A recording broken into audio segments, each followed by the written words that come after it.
conto que se chama em português O Jardim dos Caminhos que se Bifurcam, aonde ele mostra essa lógica, na verdade, ocidental, né, de um ponto de partida que, diante de cada momento, de cada situação, você tem que escolher para um lado ou para o outro, e isso infinitamente vai se desenvolvendo, etc, etc. Em contrapartida, Fernando Pessoa diz a seguinte frase em algum lugar: como alguém distraído na viagem, segui por dois caminhos para a par.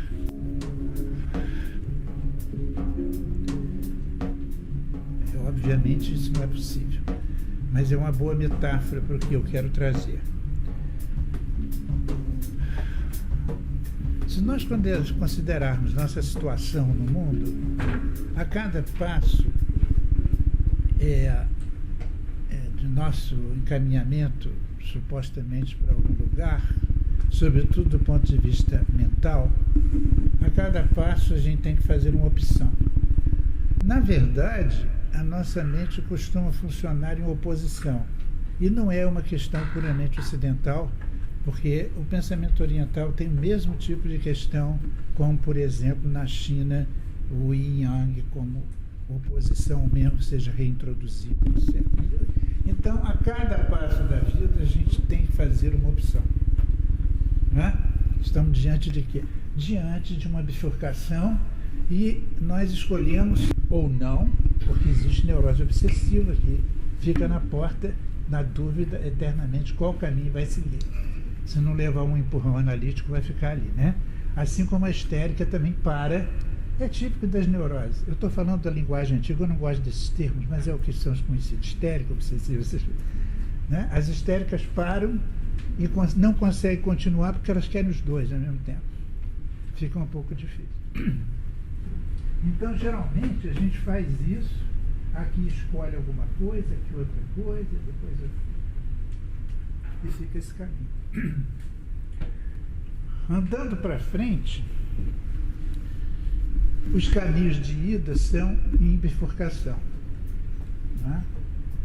E quando você escolhe, faz nessa infinidade de bifurcações um caminho, escolhendo a cada momento, você perdeu aquilo tudo que está em volta.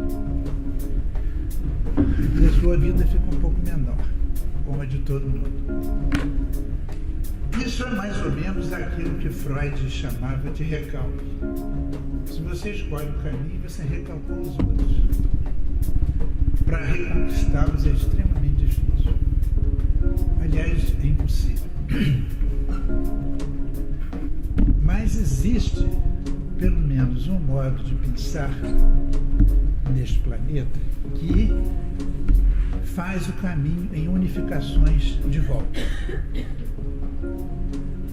Ao invés de ir fazendo as escolhas, pura e simplesmente, tenta recuperar a cada passo, a cada momento daqueles, qual era a sua situação antes da escolha do caminho. Entenderam isso? Uma coisa é escolher o caminho, outra coisa é, peraí, antes de fazer essa escolha, antes de chegar aqui, qual era a minha situação no momento anterior? Parece que o único pensamento que faz isso chama-se psicanálise. Foi isso que Freud trouxe. Quando eu estou no caminho de ida, com a bifurcação à minha frente, para optar por um dos alelos do caminho, eu estou usando o termo da biologia porque é simpático, eu devo considerar as duas opções, né? Para eu fazer eventualmente uma escolha. Quando eu estou no caminho de volta, com a unificação à minha frente, para retomar minha situação anterior, eu tenho que invocar o outro alelo que foi abandonado. O primeiro caminho é o caminho do recalque, para o que a gente chama de inconsciente. O segundo é, supostamente, o caminho do desrecalque, ou a gente chama da conscientização do que está jogado no inconsciente. O primeiro caminho é sempre binário. Eu chego no lugar, eu tenho que optar diante de uma oposição, ou isso ou aquilo, ou isso ou aquilo. O segundo caminho é unário, ou bífido, ou seja, quando eu estou de retorno, eu passo para uma topologia completamente diferente, que é pensar em termos de suspensão da dualidade.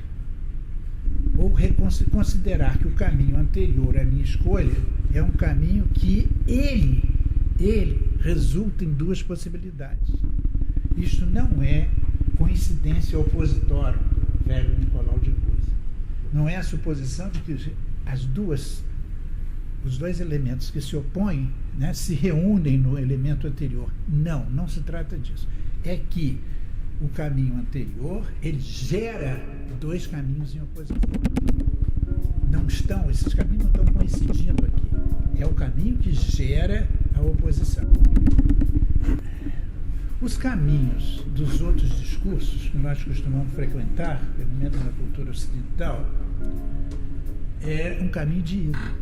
Ele vai abandonando e seguindo, né, como um trator para um suposto fim, que ele acha que sabe onde está, senão não andava. O caminho da psicanálise é de volta. Isso é que é uma coisa que as pessoas têm dificuldade de entender. O caminho da psicanálise não é o caminho de ida, é o caminho de volta, de retorno ao que foi recalcado. Esse caminho de volta, de retorno ao recalcado, a gente costuma falar de retorno do recalcado, né? Não, mas tem o retorno ao recalcado. Da consideração da bifididade anterior à bifurcação, é o que torna o discurso da psicanálise tão estranho para os outros discursos.